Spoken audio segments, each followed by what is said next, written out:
एक दिन उसके दरबार में एक बनिया अपने 3 अंधे पुत्रों के साथ आया। सबने राजा को प्रणाम किया। बनिया राजा से बोला, महाराज, मैं इस समय बहुत विपदा में हूँ, कृपया मुझे 1000 स्वर्ण मुद्राएं कर्ज दें, मैं 6 माह बाद वापस कर दूंगा। हे राजन, तब तक मैं इन स्वर्ण मुद्राओं के बदले अपने तीनों बेटों को आपके पास गिरवी रख दूंगा। बनिए की बात सुन राजा बोला, आपके तीनों पुत्र तो अंधे हैं, भला ये मेरे किस काम के? बनिया बोला, ऐसा न कहें राजन, मेरे तीनों बेटे बहुत गुणी हैं। पहला लड़का घोड़ों की पहचान में अद्वितीय है, दूसरा लड़का आभूषणों का अद्भुत पारखी है और तीसरा लड़का शस्त्रों का पारखी है। बनिए की ये बात सुन राजा को बहुत आश्चर्य हुआ। बोला, पर ये कैसे संभव है? बनिया बोला, महाराज, मेरे बेटे स्पर्श और गंध के आधार पर कार्य करते हैं। अगर इनकी एक भी बात गलत निकले तो आप इनकी गर्दनें उड़ा देना और मेरे आने पर मुझे भी दंड देना। बनिए की बात से राजा समरवीर सहमत हो जाता है। उसने बनिए की मांग के अनुसार उसको 1000 स्वर्ण मुद्राएं दे दी।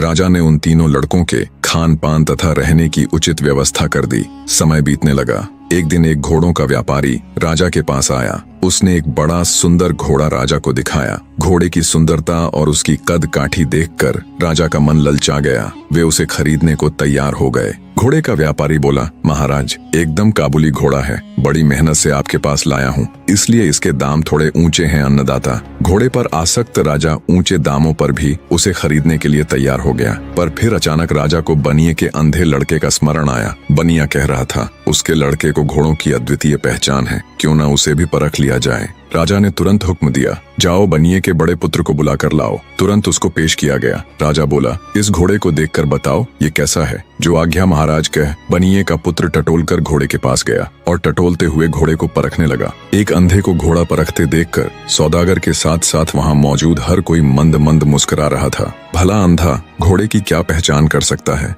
लड़का घोड़े को सूंघने लगा तो सौदागर बोला, बस करो भाई, कहीं घोड़ा भी सूंघकर परखा जाता है भला। पर बनिए का लड़का अपने काम में लगा रहा। वो घोड़े पर हाथ फेर फेर कर उसको जगह जगह पर सूंघता रहा। फिर कुछ देर बाद अलग हटकर खड़ा हो गया। तो कैसा है ये घोड़ा? राजा ने जब पूछा तो वो बोला, राजन, यह घोड़ा भूल कर भी न खरीदें। राजा आश्चर्य से बोला, क्यों, क्या खराबी है इसमें? राजा की बात का जवाब देते हुए लड़का बोला, महाराज, हाथ कंगन को आरसी क्या, किसी को भी घोड़े के ऊपर बैठाकर परख लें। राजा ने तुरंत एक सैनिक को आदेश दिया। आदेश पाते ही सैनिक घोड़े पर बैठा और उसे चलाने लगा। कुछ दूर तक तो घोड़ा ठीक से चला, फिर घोड़े ने सैनिक को बुरी तरह पटक दिया और हिनहिनाने लगा। ये देख सौदागर आश्चर्यचकित रह गया और बोला, राजन, ये घोड़ा मेरे साथ ऐसा तो कभी नहीं करता। राजा कुछ कहता उससे पहले ही अंधा बोल उठा, तुम्हारे साथ क्या? हर ग्वाले के साथ ये ऐसा नहीं करेगा। तुम ग्वाले हो, गाय भैंस का रोजगार छोड़कर घोड़ों का व्यापार कर रहे हो। हैरान होता हुआ व्यापारी बोला, मैं